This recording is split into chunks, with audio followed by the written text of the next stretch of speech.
Not every business has to take this route. It's not all or nothing. There are some businesses that are more transactional by nature. Welcome to the Let's Talk Business podcast, a project of the PTEX Group. Gain valuable, actionable ideas from the world's top business leaders to help you take the next step in your business journey. And now, here is your host, Meny Hoffman. Coming to you from the PTEX headquarters in Brooklyn, New York. This is the podcast for no-nonsense advice to help you learn, grow, and lead. Today, I'm so excited to welcome our guest, Yoel Judowitz. Yoel began his career as an illustrator, mainly focusing on children's books. But over time, he noticed the limited demand for illustrations within the Jewish community, leading to his transition into the marketing field. In this transition, with his creative skills in storytelling and content creation, he seamlessly fit in the world of social media and marketing. In our discussion, Yoel addresses the evolving landscape of digital marketing, particularly in the firm and the Jewish communities, and the growth platforms like WhatsApp statuses. The speaker highlights the need for businesses to adapt to those changes, embracing new platforms and innovative strategies to stay relevant and effectively reach the target audience. Without further ado, here is my interview with Yoel Judowitz.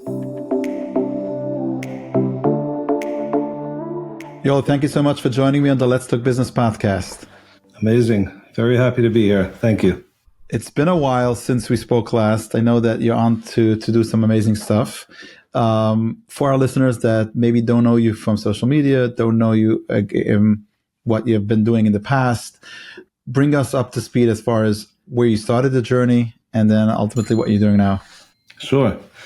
And again, thank you so much for having me on this. I've listened to some episodes and really wonderful work. Really appreciate it. Thank you. Okay, so I started my creative journey as an illustrator, specifically for children's books. So going all the way back, this is already probably 20 years ago by now. You know, I was a creative guy. I've always been a creative guy. Even from when I was a child, I was the guy in camp that was in the back, drinking paint for 3 days during color war, covered in paint. If not, I didn't have a good color war. So I've always self-identified as an artist and a creative, going back really far. And when the came time to make Parnassa, I figured, what do I have? I'm good at making pictures. Let's give it a shot. So I jumped into illustration, started working on children's books, anything illustration related, doing illustration for marketing companies. I think going back to PTEX, we had some really fun times together, which maybe we'll get a chance to talk about. Sure. Some really fun campaigns. And that evolved. Eventually, I actually built a studio. I found some really talented people to work with me. It kept growing and evolving. And at a certain point, I realized I have to do some advertisements for myself, for my own business. So let's see what's out there. I jumped on Facebook, I jumped on LinkedIn. And what I started to realize is the creative skills that I have for producing creative things are also good for marketing, for capturing attention, doing things differently, positioning things in different ways. So I started to get a pretty nice following on LinkedIn specifically of people appreciating my creative work and the way I put things out there. And one thing evolved to another. Eventually, a friend asked me, he's like, hey, I like the way you put things on LinkedIn. Can you help me with my social media? So I said, yeah, I'll give it a shot. It's interesting. Why not? This is 5 years ago, before LinkedIn was populated by what it's populated with now. Maybe that's another discussion. But basically, I jumped in. I started helping out one friend, helping out another friend. And I realized two things. Number one was the illustration field I felt was starting to reach a ceiling.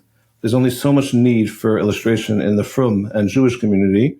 And I had a tough time competing in the non-Jewish or the general community. There's just so many people out there who illustrate, who are really, really talented. It was reaching a ceiling. So Baruch Hashem, I was making Parnassa, but it wasn't going to grow much bigger.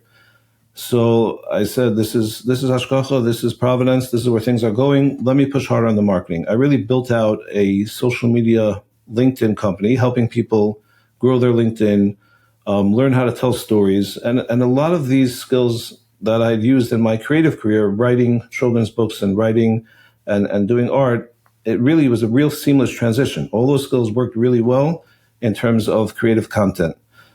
I built out this company helping people with LinkedIn. And then the clients that I had who I was helping with, they were like, can you help us do a video? So I said, okay, I don't know that much about video, but how different could a video be than a cartoon or a comic? It's a series of images, pretty much. Starts somewhere, you keep their attention, and you end somewhere else.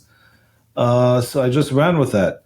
I did my first video. I found a friend who he has a camera, does videography. We went on a shoot together. It was for a local community organization. I put it out. I was pretty happy with it. They were happy with it. So now I had another thing in my portfolio. We also do videos. Let's build on that. So we did LinkedIn, and then we did videos, and then one thing kept leading to another, and then the world of, I would say, Instagram and WhatsApp statuses and digital, the from digital marketing world just exploded. Everything exploded at the same time. I'd say around 2 years ago, during COVID and right after COVID. And Baruch Hashem, at that point, I was really well positioned to be a from creative person who can help companies with content marketing. And that's what we do today. The company that I have is called Story Tribe Media. And we have an office in Lakewood, New Jersey. We have some team members who are remote as well. And what we've become is, I think, more the go-to in a lot of the from community for, Jewish nonprofits and businesses that want to really go strong, dive into the world of from content marketing. And that's what we do. WhatsApp statuses for companies and all types of stuff like that. Beautiful. So I want to go back to a couple of things that you mentioned. I think I want to dive deeper. I do want to tell our listeners, because probably people are thinking, some of you are out there are thinking, wait a minute, Meny is the CEO of PTEX Group. They're a marketing agency, and here he's bringing on somebody else. Are they competing? Or is he bringing up a competition? And the answer is, I always tell people that if you're an agency or any type of business, you shouldn't have it. Nobody's your competition. You might compete on a project. And the reason why you're competing on a project, either you didn't communicate exactly what your value proposition is in the market, or maybe that client just could take either or. But as an agency, everybody has their DNA, has their style, their type of clients, and so on and so forth. So by all means, bring it on. So that's why I have no issue having people in the same space on the call. It's a wonderful attitude. I appreciate that. Okay, so let's go back, because I want to start with the illustration part. And I think this is going to resonate with a lot of people listening to this episode, and especially younger people that have a passion towards something. And the question I want to ask you is, you had a passion towards illustrating, and then obviously the first part of your journey was making that into a business and finding clients, figuring out what the business side of things could be, in connecting that to your passion, to your hobby, whatever it is. So walk us through a little bit of a creative person by nature is not a business guy. A creative person by nature wants to create, and none of the rest matter. We in PTEX have been working with you at that time. We worked on some illustrations. I think the one that came to mind for sure is Sukkah Depot. It's a client of ours for years, and you've been working with us on a couple of those projects. I guess my question is, at which point did you decide, okay, I'm making this into a business, and has your creative process changed as soon as you had to add that business side to things? It's a great question. I look at it this way. I think that from people, or people in the Orthodox world specifically, and I know you have a general audience, we have the great blessing of having tremendous financial pressure at all times. And I'm going to position it, because we do marketing positioning, in this context as a blessing. We don't have the option to fail. And I found over time, to me, that was my greatest strength, or the greatest help in helping me figure out the business side of a journey. How do I be a business person and creative? I just didn't have an option otherwise. I had to do it. And I failed so many times at so many different things over and over again, figuring out that business journey. But my approach was, I have to go all in. So when I first started out, all the way in the beginning doing illustration, I literally remember sitting there in Monsey. I lived in Monsey at the time. I was sitting at my desk. I just come back from ArtScroll. I was a younger man. I'd gotten married. And whatever support I had at that point was done. I reached Vayhi Hayoim, and I have to pay a bill. It's like, welcome to the real world. And I'm just sitting there. How do I do this? So I said, okay, I'm great at illustration. I have a friend. His mother has a graphics company. I'm just going to go knock on her door. I literally drove my car, went on her door to the graphics company. I said, I brought some of my pictures along, my portfolio. And I said, hi, I'm Yoel Judowitz. I'm pretty good at art. Your son knows me. Would you give me a shot? Will you let me have a week here or 2 weeks here, and I'll show you what I can do? And she looked at my portfolio, and she's like, wow, you're really talented. You're great. This is going to be incredible. It's going to be amazing. Come sit down. She gave me my own office. And I felt so excited, and I had a computer screen there. And she said, "Great, we're making an illustration for a camp for the summer." I still remember it in my head. We're making our first ad, and I sat there and I took images, and I'm an artist, and I put something together, and I was so proud of it. And she walked into the room, and I just watched her face fall, and it was such a moment to me. And I was like, and she's like, it's a beautiful illustration, but it's not an ad. We need to make an ad. So she had the concept in her head that an ad equals an illustration. You can use illustration as part of an ad. Anyway, to make a long story short, 2 weeks later, I was fired from my first job. That was just to give you an example of when a creative opens their minds and say, okay, I'm ready, I'm ready to start business. You're going to get punched in the face so many times. You're going to have to be ready for that. That was my first thing. And I came back from there. I remember going home, and I was like, no, I have to. I don't have a choice. I got to move on.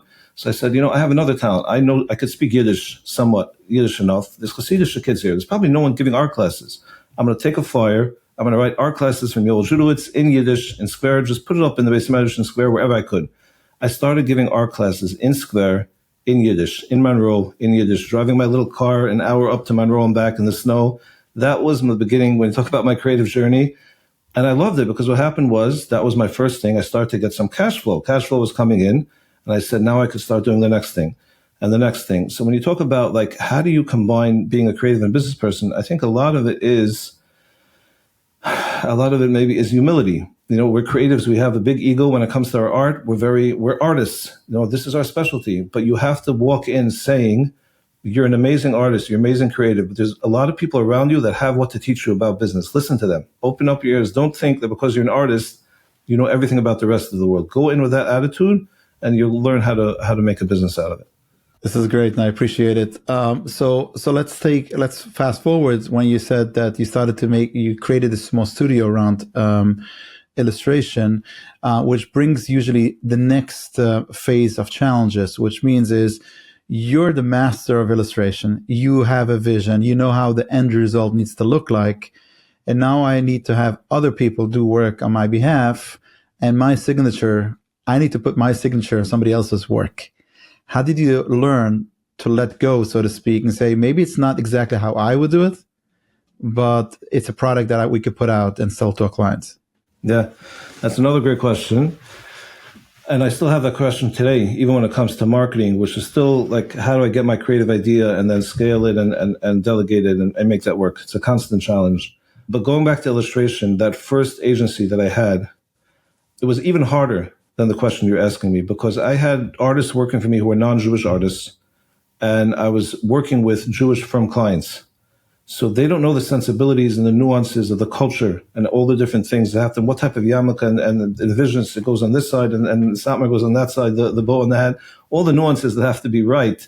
And these guys, this is an artist in France, an artist in Italy. And the only answer I could tell you is that was also a long process of back and forth. They were getting used to me. I was getting used to them. And in the end of it, I called this amazing artist from Montreal who was working for me. I gave him smicha as Rabbi Nick because he was so knowledgeable in Jewish stuff by then. He would tell me, "What do you mean for Yontif, for Pesach? This is not going to work. Well, how are we putting chametz in this picture?" He knew it so inside out by the time we were finished working together. And short story, just to jump in, you talk about business and creativity, like how did that come about? You always have to be open for opportunities. When I first started, I said, I have to learn digital illustration. This is the new world. I can't draw on a paper anymore. So I took a digital illustration course. The best artists all over the world were on that course. When the course was done, I hired all the best artists. That was my first team. That's how I found them. And that's where we worked together for 15 years, those artists together. That's creative. That's creative on its own. So you mentioned in the beginning that at one point you transitioned, obviously, from YJ Studios to Story Tribe Media. What was it? Was it a transition, or was it a shutting our doors and starting all over again? It was a transition. I say it definitely was a transition. There was a point, probably 4 or 5 years ago, where both were open at the same time. And I was just watching. I had figured out how to make YJ Studios work by itself, as a machine. These guys already knew the film world, they knew the nuances. I could tell them, 2 sentences, and they already knew exactly what it had to be. And for most projects, it would get done. I was almost on autopilot. That gave me the freedom because I had mastered that business and built a machine out of it that ran by itself. that gave me the freedom to try to build a new business. And I was able to begin my next business at the same time. I find marketing to be a lot harder to make an automatic machine, much harder than illustration. It's one of the biggest challenges because there's so much, it's such a more complex machine. There's so many more pieces and people working together to make something happen. But that's the way it transitioned. And Baruch Hashem, I'm not looking back. I think it's Hey listeners, are you struggling to create beautiful looking proposals? Is it a hassle every time you need to prepare a quote or proposal for your clients? Is collecting signatures still a manual process? Well, it's time to upgrade to PandaDoc. At PTEX, we use PandaDoc for all our proposals, employee documentation, and so much more. It saves us time, keeps everything organized, and our documents look incredibly professional. With customizable templates, real-time collaboration, and e-signatures, PandaDoc turns creating documents into quick and easy steps. Plus, it integrates with so many other tools, streamlining your workflow and boosting productivity. Try PandaDoc today by visiting ptex.co/PandaDoc and start your free trial. Trust me, it's going to be a game changer for your business. That's ptex.co/PANDADOC. Yeah, you mentioned something very important, and I deal with this obviously in our own company every single day, and I speak to a lot of service providers. I'll just mention a very, very common book and a great book is Built to Sell. And in Built to Sell, it starts off, and the story of the book is somebody that opened up a marketing agency and he was doing all kinds of work, but he couldn't systemize the business for that reason, what you just said. It's very hard to scale and on the service side of things till they defined that we're only doing logos. And as soon as they defined we're only doing logos, he was able to build a process around the logo creation, and then, hence the name of Built to Sell, that it's a sellable business because he created a process around the service. However, there's thousands or millions of businesses in the service sector. And it's challenging, but so is product-based business. It's challenging when you have to buy inventory, and so is every business has challenges. Not to take away from the precious time we have, but I'll just share it. Just 2 days ago, I sat with a business owner that I actually helped, leave a corporate job to open up his own company. And I remember, like in the first few months, where he was coming to me like for here and there for advice and emotional support, as we call it. And the challenges were that I don't have business. I'm not replacing my paycheck, and what should I do, and so on and so forth. Now it's 3 years later, and Baruch Hashem, his business has picked up nicely. He has positive cash flow. He has a lot of accounts, and he's on to hiring his third person in the company. And he asked me, Meny, like, I am in the same place where I was 3 years ago. I still have challenges. I asked him, do you have the same challenges or different challenges? He says, of course, different challenges. It says, nobody's exempt, no business is exempt from challenges. Yeah. If you would tell me it's 3 years later and you have the same challenges, then we have an issue. If it's different challenges, that's, welcome to the world of business. Nobody has it without challenges. It's a great insight. I've told that to people. I think when it comes to chinuch, I say, I have my problems, my mistakes. My children have their problems, their mistakes. I just don't want it to be the same ones. That's all. At least, each generation come up with a new reason to have issues, but not the same reason as before. So let's dive in a little bit of the method that you're using, and then we'll go into some social media information that I would love to learn from you. So the method you're using is obviously using the word story thrive, which is obviously sharing a story. And we all know that's the name of the game in terms of if you really need to share a story, because at the end of the day, you have two people selling the same product, but one of them is sharing the story behind the product and sharing the story how it's being crafted and how it's being manufactured and so on and so forth. And it builds a culture around the brand, around the product. So walk us through a little bit of the behind the scene. What goes into a story? So today, what I'm finding is it's so deep. Like the world is trending so deep and so fast in the secular world, and now even in the firm world, towards this idea of having a story open relationship between businesses and nonprofits also, and clients and followers and communities. It's like the world has just went all in on that. And that's happened as a result of TikTok and Instagram and social media and WhatsApp statuses, where we've gotten very used to seeing someone up close in a raw way. And I think the number one invention I would blame for this, the invention to me that changed the world, is the little camera on the back of your iPhone. that changed marketing to me forever, because that meant that you don't have to hire a professional video team anymore. You could have someone just walk around with a camera, and that person can now be the reporter that's going to share your world with the rest of the world. But in terms of marketing, Story Tribe Media has those words, story and tribe. Our idea is share your story and build your tribe. Take a step away from the idea that I'm selling a product to an individual and that's the entire relationship, a transactional relationship, and reframe it as I have something that I'm passionate about. I have a whole world that's fascinating, and part of my world is what I produce and I offer to the world. And there are people who want to be part of that world. Apple is the classic example, is a great example. I would even say Elon Musk today. So many of the companies today have evolved from a product-based relationship to a personal brand, to a story that's led by a hero, and the whole relationship is based on that. Even Donald Trump winning the recent election, a perfect example of story-based content marketing. Like I mentioned Elon Musk before also, there's so many people you can think of. When you think of the company, you start thinking about a person. Now take the power of that and translate it into your own business in the firm world. The reason why it's so powerful, there's a couple different reasons. One reason is it allows you to have an ongoing relationship with your community. Instead of just popping up once in a while in a very transactional, advertisement-based relationship, you're popping up in a personal human connection. You're creating very human connections with your community. I'll give you an example of a recent project we're working on, ArtScroll.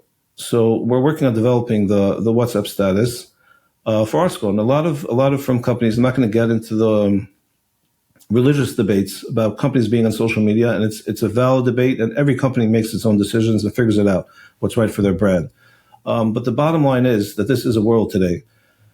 So ArtScroll is a company that sells books, but ArtScroll is a fascinating world. It's just, you could swim in that world. It's levels and levels of brilliant Talmidei Chachamim working together on projects of this, Willy Wonka factory, Charlie in the Chocolate Factory, of producing books that keep popping off things and machines. There's authors from all over who are going on journeys to dig deep into going back in history in Poland, and someone else is talking about the Chazon Ish and Eretz Yisrael.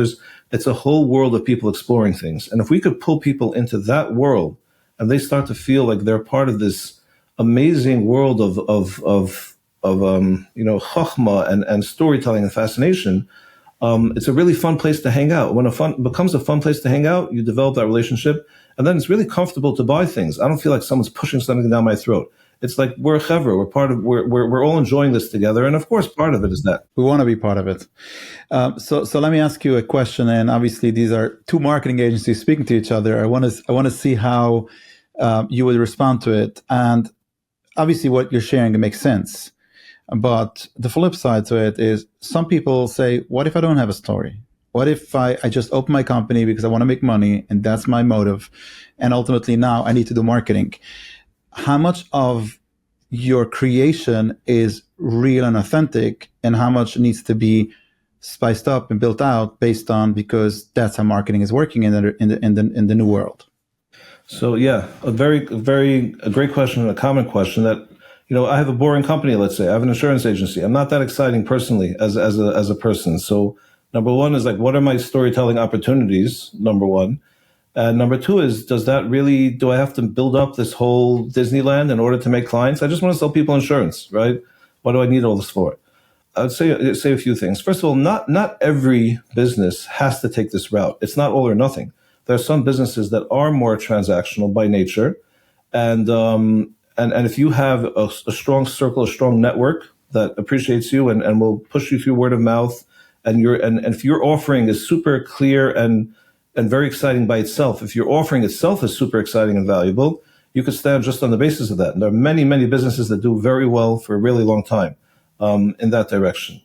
That's number one. Number two is, even if your business sounds boring, and it is boring, that doesn't mean the relationship you have with your clients has to be boring. You could pick something that's adjacent to your business and build the whole relationship out of that. I'll give you an example of what I mean.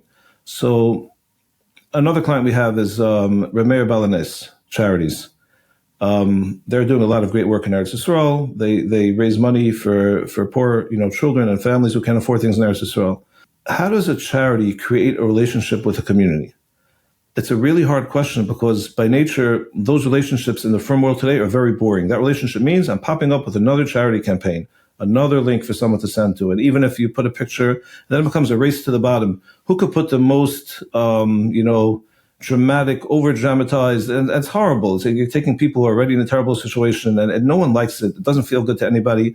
It's reaching a dead end, that whole way of marketing. It's oversaturated and nasty to look at. So that was the challenge that I had, which is similar to the challenge you're saying. I have a company. It's kind of a boring space. I mean, boring in the sense that, how many times could we say that there are poor children in Eretz Yisrael? And how do we create a vibrant relationship and community around that? My thought was take something that's adjacent, the Indian of tefillah, davening. Davening is a universal idea. Maybe Rameir Balanese becomes the online community where people who want to get inspired about davening congregate. A little pun over there, but people want to get inspired about davening come together. Maybe we create a whole movement around elevating tefillah that is brought to you by Rameir Balanese. It's not Rameir Balanese, but now I created a little community hub for people to come together. And the thought we did, which we're rolling out now, is we found musicians, very talented musicians, Jewish musicians all over the world, and we're creating these little musical meditations about tefillah. So you take, we had, remember the different names, but really amazing guitarists, and we have them, like a little 60-second kumzitz meditation about tefillah. I found a teacher in Eretz Yisrael in a yeshiva there, and I sent him to go to all the Mekemes of tefillah and just report to me live. Just take his phone, literally pick up your phone. I'm walking into Kever Rachel now, and tell me what you feel. Bring us with you. And then on top of that, we're going to have, contests and advertisements, but I'm building out this whole personal creative world where now we're creating this community around it. And eventually that will also be a place where Rameir Balanese could share what they're doing. So that's the answer. You don't have to sell. Gary Vaynerchuk says it really, really well. You're a lawyer.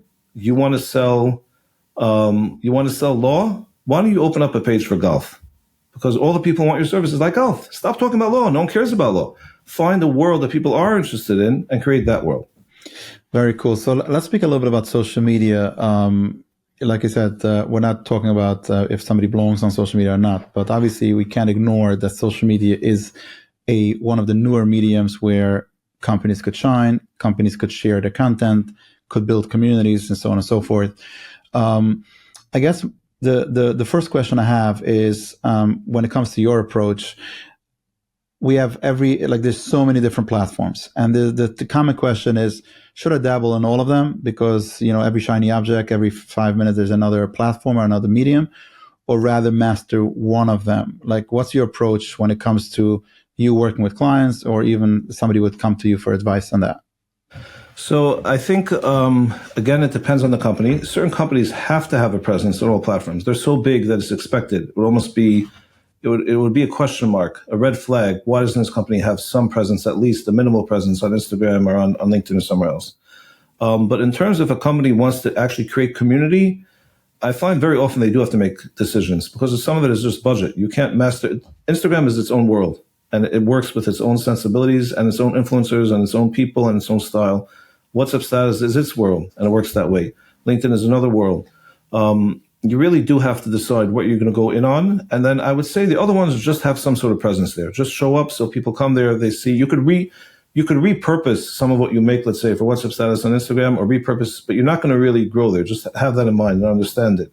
And I also look at it, when we talk about social media, it's not just putting things on a social media page. The world of social media today is much more complex and has much more potential. When we do social media, it's not really about just making posts. It's really creating a digital social campaign where we're going to involve influencers, and maybe we're going to have responses to the influencers, and we're going to plan out this whole sort of back and forth that could happen, that we're going to nudge things in the right way. And you talk about sukkah, like selling. We have a company that sells sukkah posters. So what we did was we created a sukkah poster of Reb Eli Stefansky. And I don't know if you know the Daf Yomi. Reb Eli Stefansky is the big Daf Yomi, and there's another big Daf Yomi Maggid Sharon Lakewood is also very popular.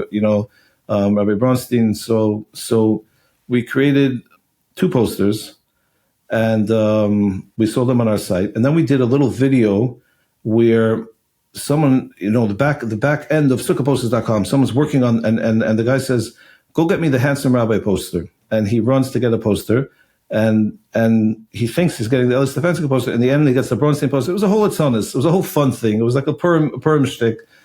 So we created that video because we knew that Eli Stefanski was going to post it as soon as we're done. I just knew it for 100% for a fact. We posted the video. Sure enough, he reposted. He was very happy. The other one responded to it. We started a whole Twitter war between them. We were putting up the people on the Eli Stefanski fans should come and buy the poster and come to the site. It ended up being massively successful. Everyone was hacking about it. So that's really the next level of social media. And it's understanding the culture and creating these moments and these hacks. It's not just putting up posts. So let me ask you a follow-up. And when it comes to branding and marketing, and the question is always, what metrics are we going to be tracking as far as ROI?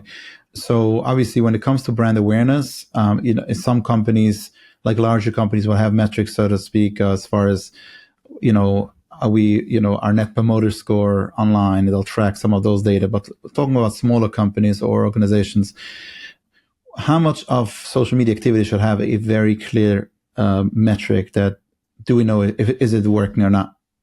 So I think as much as possible. I find the metrics to be extremely valuable, not just as a way of measuring success, but also giving us direction, what's working and what's not working.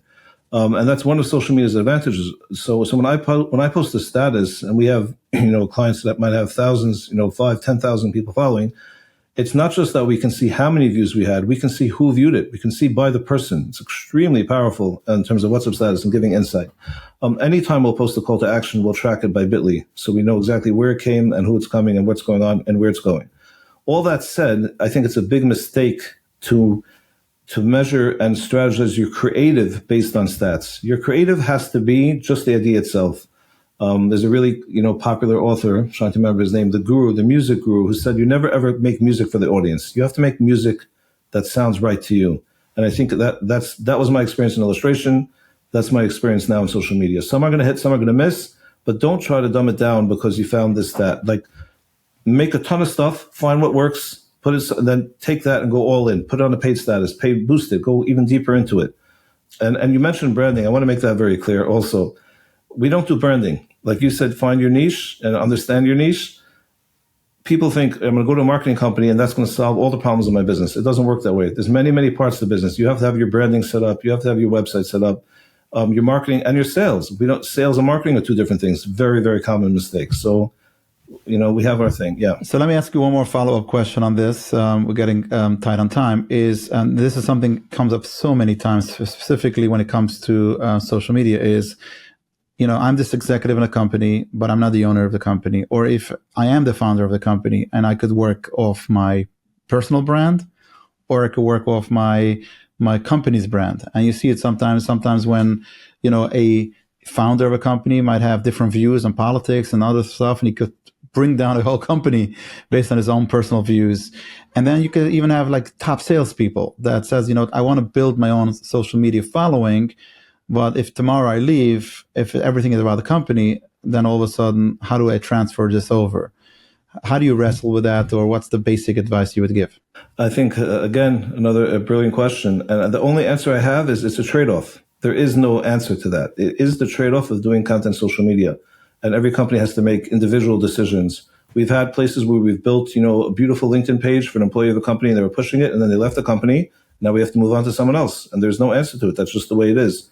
Because company pages they don't relate the same way a human being does. So you just have to look at it just the same way like the real world. You have relationships, they end, they change, other people come in. Keep that in mind. Just be very careful when you take someone to represent your brand that you're not going to take someone that you're going to regret at any point later. Mm-hmm. Beautiful. And a last question on this topic is, based on where you're seeing the market going, like what type of trends do you feel that you would leave our audience listening to this conversation? I think WhatsApp status has become tremendous in the firm world of marketing. If you're not on it, I think you're leaving a lot on the table. That said, it's also very saturated. It's become a huge amount of spam, and only the best stuff are going to start rising to the top. People are going to start muting more and more statuses. So figure out a way to be successmal with that. And as Hashem, you have a lot of atzlacha. And of course, pick all the best marketing companies for what they're best at and bring that together, and that's the way to go about it. So with that, where could people find out more about you and about your company? So sure, they can check me out on our website, storytribemedia.com, or they can check me out on LinkedIn. So you can see that under my name, Yoel Judowitz on LinkedIn. Those are two great places. And you can find me on WhatsApp. You can see that also on my LinkedIn page in my bio. I keep people entertained on my personal WhatsApp, so it could be fun.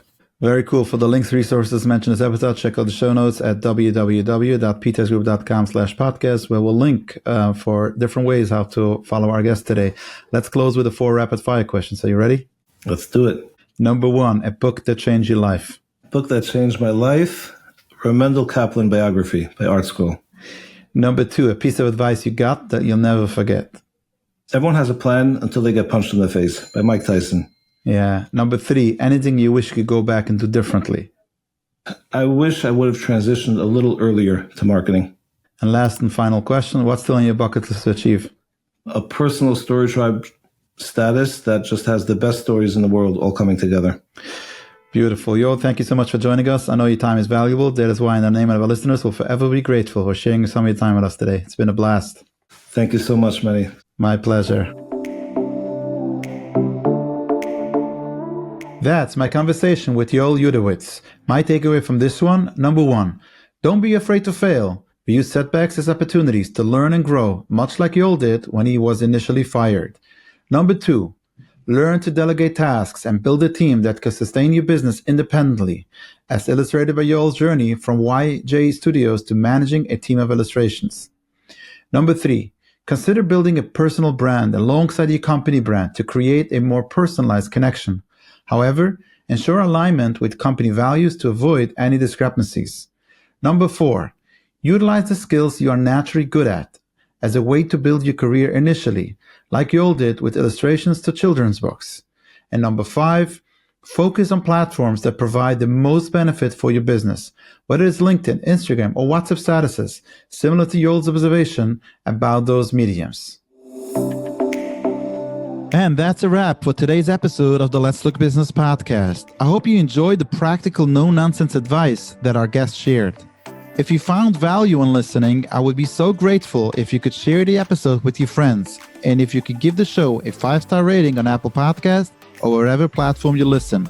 Subscribe to the show and get notified every time we publish a new episode. The Let's Look Business podcast is a PTEX Group original production. Until next time, make it a great day.